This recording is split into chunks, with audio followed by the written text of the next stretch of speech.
아까도 얘기했다시피 가장 주목을 많이 받은 게 이제 김건희 여사의 명품백 의혹 관련해서 대통령이 어떤 설명을 내놓을지 이 부분이었는데 사과는 결국 하지 않았어요. 그리고 오히려 이제 몰카 공작이다 이런 입장을 되풀이했다라는 평가를 받고 있는데 사과하지 않은 것 어떻게 평가하십니까? 그래서 저도 이제 이 부분이 오늘 우리 얘기하는 주제의 핵심일 겁니다. 그래서 네. 이걸 제가 어느 수위로 얘기를 해야 되는지 어젯밤에 높은 수위로 부탁드리겠습니다. 고민을 했는데 이거 제가 이렇게 심하게 얘기하면 윤석열 대통령하고 김건희 여사가 저를 미워할 것 같은데요. 네. 이미 미움을 받고 계실 겁니다. 아, 그런가요? 이게 대담 직전에 명품백 사과를 할 것이다, 네. 하지 않을 것이다. 이렇게 의견이 갈렸어요. 네. 저도 처음에는 그래도 하겠지 했다가 이 대담이 다가올수록 안 할 수도 있겠다 이쪽으로 좀 기울었습니다. 네, 왜 그쪽으로 이제 기울으셨어요? 그걸 이제 그 국민의힘 분들 또 대통령실 안팎에 좀 약간 좀 정보가 있는 분들한테 얘기를 들어보니까 윤석열 대통령이 김건희 여사를 진짜로 좀 무서워한다고 해요. 네. 그 저도 이제 그 납득이 안 가서 도대체 왜 무서워하냐, 무슨 귀신이냐, 그랬더니 네. 그게 아니고 이런 거죠. 그러니까 김건희 여사한테 최악의 경우에 두 사람 관계까지 벌어져서 이혼을 당하면 네. 윤석열 대통령은 망하는 겁니다. 네. 이혼 당하면서 전 부인이 그 내가 같이 살아봐서 아는데 그 인간은 이런 사람이다. 네. 이제 이렇게 막장 드라마식으로 흘러가 버리게 되면 대통령은 물론이고 뭐 검사로서는 물론이고 네. 그냥 잘못하면 인생 자체가 파탄이 나는 수가 있는 거죠. 네. 그래서 윤석열 대통령이 어떤 김건희 여사가 이제 부인이시기 때문에 뭐 사랑하고 같이 살고 있지만 약간 그 공포감 같은 게 있을 수 있다고 해요. 네. 이제 누가 이제 그런 귀띔을 해주더라고요. 네. 그래서 그럴 수 있겠다 싶고요. 네. 지금 우리가 얘기하는 이른바 김건희 리스크의 핵심이 사실은 윤석열 대통령이 자기 부인에 대해서 갖고 있는 일말의 좀 일종의 좀 공포감 네. 같은 것이다. 그래서 이게 현 정권을 평가할 때 가장 기본적인 요소다. 그러므로 사과를 할 리가 없었다. 그렇게 라는 얘기들을 하고 있습니다. 뭐 제가 제 개인 생각은 아니고요. 네. 그런 얘기들을 하더라고요. 그 부인에 대한 공포감 때문에 이 국정 운영을 하는 데 있어서 굉장히 큰 무리가 발생하는 부분에 대해서는 굉장히 문제가 심각한 거 아닌가요? 그러면? 심각한 거죠. 네. 대통령은 그런 걸 넘어서야 되는 거고요. 네. 어떻게든 가족들을 설득해야 되는 거고요. 과거 대통령들도 이 가족과 관련한 문제가 있을 때 잘 설득을 했습니다. 아들이 억울하다고 하는데도 너는 대통령의 아들이기 때문에 검찰에 가서 조사를 받아야 된다. 네. 뭐 검찰에 가서 조사했더니 검찰에서 알아서 뭐 별 죄가 없는데요. 그런데 이제 여론이 다시 들끓으니까 네. 그 대통령이 검찰에 얘기해서 뭐가 됐든 우선 좀 어떻게 좀 사법 처리를 하는 쪽으로 검토를 해봐라. 오히려. 네. 그러니까 옳고 그름 법적으로 유죄다 무죄 문제보다도 어떤 민심을 두려워하는 게 전직 대통령들이었던 거죠. 네. 제가 금방 말씀드린 사례는 김영삼 대통령의 사례입니다. 네. 그래서 역시 김영삼 대통령이나 김대중 대통령 이런 분들은 이 정치인이기 때문에 민심을 굉장히 두려워했던 그런 분들인데 지금 윤석열 대통령은 민심보다도 아마 부인이 좀 더 무서운 것 같아요. 그래서 이게 좀 번지수가 잘못된 것 같습니다. 알겠습니다. 자, 그리고 윤석열 대통령이 이번 대담에서 이제 국정 운영 지지율이 낮은 상황에 대해서 이렇게 또 설명을 했습니다. 이게 세계 경제가 워낙 위축되어 있기 때문에 전 세계 정상들의 지지율도 지금 많이 왔다 갔다 하고 좀 떨어져 있기도 하고 그렇다. 그래서 올해 이제 성과를 내기 위해서 더 노력하겠다. 이렇게 얘기를 했는데 국정 운영 지지도가 낮은 거에 대해서 윤석열 대통령이 이런 방식으로 분석한 거에 대해서 좀 어떻게 평가를 하세요? 네, 뭐 자기 합리화, 이른바 뇌피셜 이 정도면 중증입니다. 네. 이게 말이 안 되는 얘기죠. 사람들이 윤석열 대통령 싫어하는 이유가 그냥 경제가 나빠서?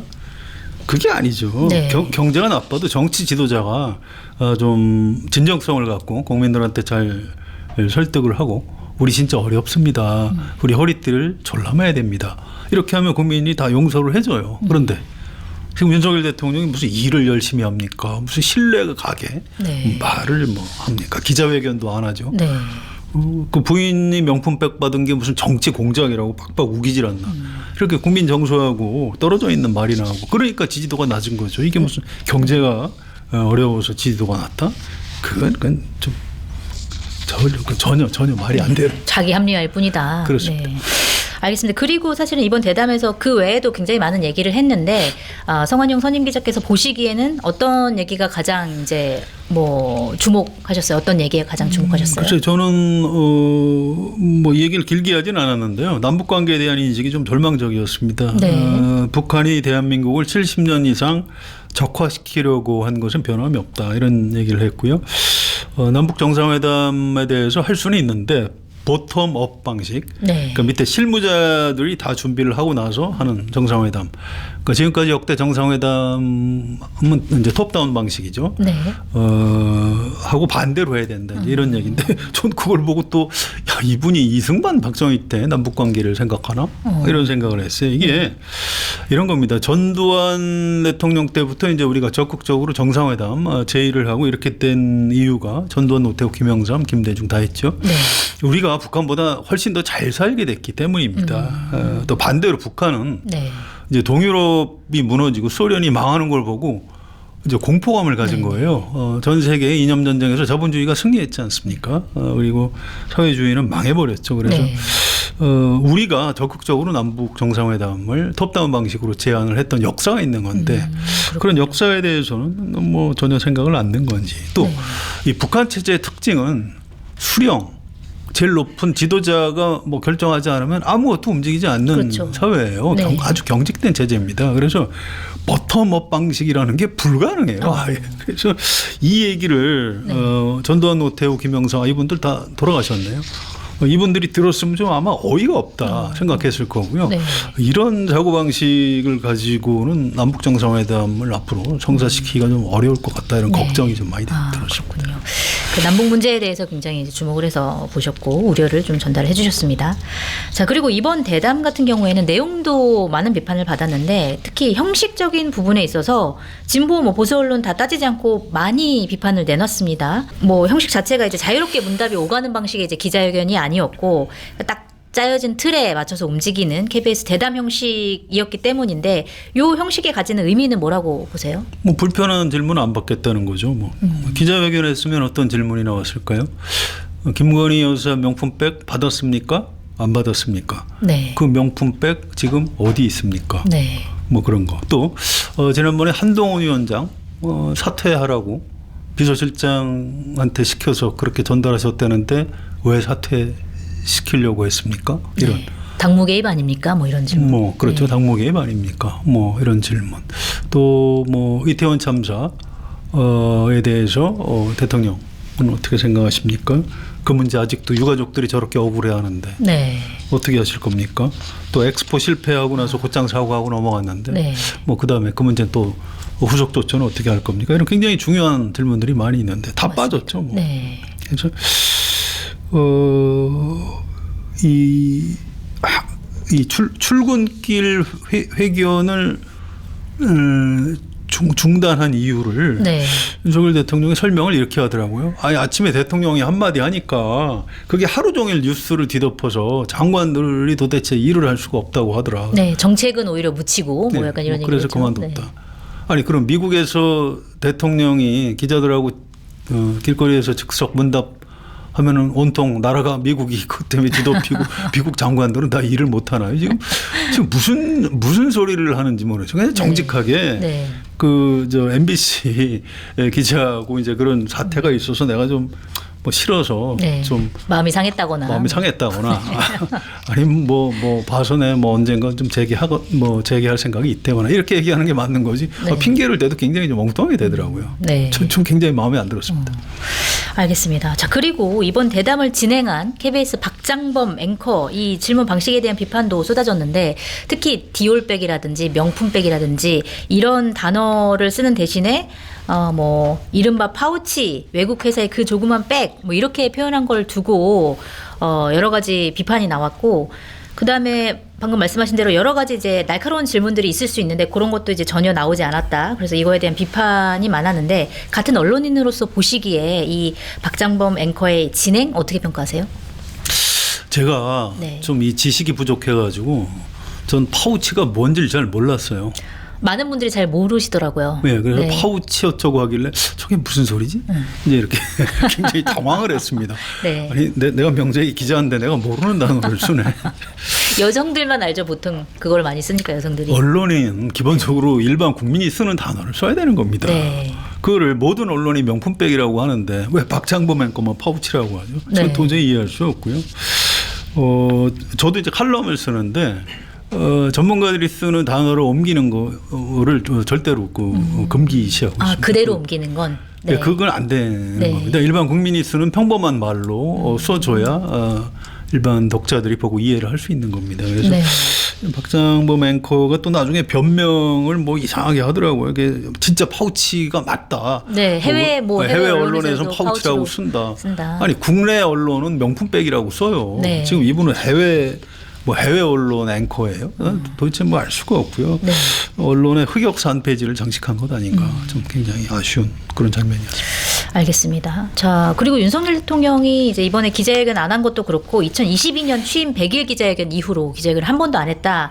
이렇게 지금 얘기가 나오고 있는데 사실 민주주의를 표방하는 나라에서 정상이 이렇게까지 길게 기자회견을 안 하는 모습도 사실은 굉장히 이례적인 모습인데 윤석열 대통령이 언제까지 기자회견을 거부할까요? 어떻게 보세요? 글쎄요. 뭐 언젠간 하겠죠. 네. 윤석열 대통령 스스로를 위해서도 이제 어떻게든 좀 재개를 해야 됩니다. 그게 뭐 올해 뭐 어떤 계기가 있을까요? 뭐 3.1절 아니면 취임 3.1절 취임 2주년 뭐 이런 것들이 가능하겠죠. 네. 기자회견을 안 하는 대통령, 수사 안 하는 검사 가능합니까? 가능하지 않죠. 기사 안 쓰는 기자 가능한가요? 있을 수 없죠. 네, 그런 겁니다. 네. 기자회견 안 하는 대통령 민주주의 국가에서 있을 수 없는 일이에요. 이거는 윤석열 대통령 본인도 본인이고 네. 비서실장이나 홍보수석 이분들은 빨리 사표 내고 나와야 돼요. 빨리 기자회견 재개시켜야 되는 겁니다. 네, 알겠습니다.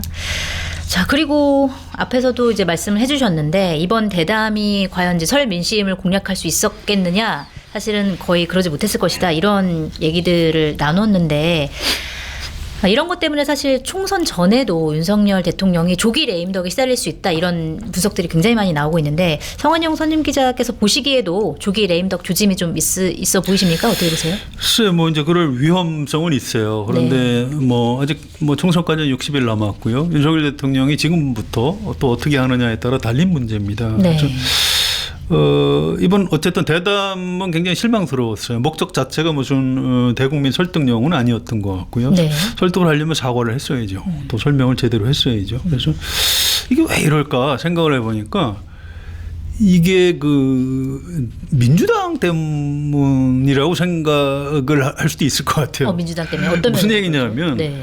그냥 국민의힘 고정 지지층만 갖고 총선 치러도 우리가 이길 수 있을 것 같다. 이렇게 생각하는 것 민주당이 잘 같다고요. 못하고 있으니까 지금. 그렇죠. 민주당이 네. 이재명 대표, 이재명 리스크 때문에 네. 민주당 지지도가 좀 별로 좋지 않은 상태죠. 또 뭐 이준석, 이낙연 신당 뭐 합당 선언까지도 했는데 네.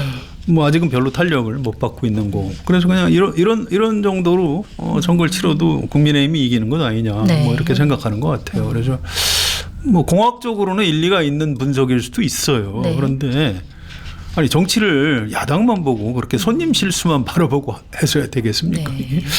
참 좀 굉장히 좀 걱정되는 대목입니다. 네. 앞으로도 그렇게 큰 태도 변화가 있을 것 같지는 않고요. 그래서 네. 태도를 이렇게 취하는 대통령이 중도층하고 일반 국민들한테는 전혀 지지를 받지 못하는 네. 뭐 레임덕까지는 아니라도 준 레임덕 상황까지 갈 위험은 있는 것 아닌가 이런 좀 걱정이 됩니다. 네, 알겠습니다.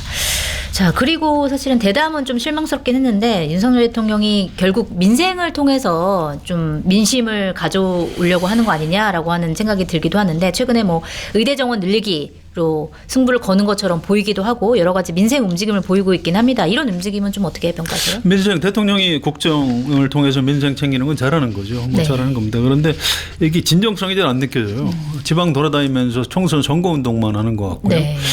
그다음에 이 의사들 이 문제도 이제 조금 더 봐야 됩니다. 윤 네. 대통령 취임 이후에 건설노조, 민주노총 이쪽 때려잡는데 굉장히 어떤 주력을 했죠. 그런데 네. 이번에 이제 의사들이 집단행동에 나설 것 같죠. 근데 네. 이거를 어떻게 대처할지 지금 모든 국민이 지켜보고 있습니다. 그래서 저는 이 무리하게 공권력 동원해서 뭐 이렇게 힘으로 제압하는 게 답은 아니라고 생각을 해요. 네. 역시 가장 중요한 것은 의사 집단들하고의 대화, 소통, 그리고 신뢰에 기반한 어떤 국정관리 능력입니다. 그런데 지금 대통령하고 현 정권에 그만한 실력이 있는지 잘 모르겠어요. 지금 이게 잘못하면 의대 정원 문제가 이 총선 앞두고 어떤 정권의 어떤 힘을 과시하는 그런 선거운동용으로 좀 소모될 위험이 있는 것 아닌가. 좀 약간 걱정스러운 대목이 있습니다. 정책을 민생을 사실은 그거에 맞춰서 해야 되는데 이게 총선용으로 잘못 이제 틀어질 가능성. 그렇죠. 이런 우려를 말씀해 주셨고. 사실 방금 이제 준 레임덕 상황이 올 수도 있다 이렇게 말씀하셨는데 그런 상황에서 윤석열 대통령이 그러면은 이제 국정 운영의 힘을 빠지지 않게 하기 위한 동력을 다시 만들어내기 위해서는 뭘 해야 된다고 보세요? 그래서 그럼 뭐 짧게 말씀드릴게요. 과거에 김영삼 대통령이 좋아했던 사자성어 중에 대동무문. 큰 길에는 문이 없다 그런 뜻입니다. 그래서 윤석열 대통령 좀 정치를 크게 했으면 좋겠어요. 지금 윤석열 대통령의 가장 큰 문제가 야당을 무시하고 자꾸 싸우려고 하는 겁니다. 그런데 과거에 이명박 박근혜 대통령도 야당을 굉장히 싫어했지만 만났어요. 네. 윤석열 대통령은 왜 안 만나죠? 야당 대표하고 한 번도 안 만났잖아요. 아까 우리 기자회견을 안 하는 대통령이 가능하냐 그랬는데 야당 대표하고 안 만나는 대통령이 가능한가요? 이것도 참 미스테리예요. 그래서 지금이라도 선거 앞두고 또 괜찮습니다. 선거는 선거고 우리 여야가 경제, 민생 또 외교 안보에는 선거와 관계없이 초당적으로 협력하자. 이런 식으로 두 사람이 만나서 대화하면 얼마나 좋겠습니까? 윤석열 대통령이 지금 바로 그런 걸 해야 되는 겁니다. 근데 윤석열 대통령이 대담에서 보면 두 사람이 만나는 거는 여당을 무시하는 게 될 수도 있기 때문에 두 사람은 이렇게 만날 수는 없다. 이렇게 또 얘기를 했더라고요. 보니까. 네, 지금 송채경화 기자가 그렇게 말씀하셨는데 그 말이 무슨 얘기인지 이해가 되세요?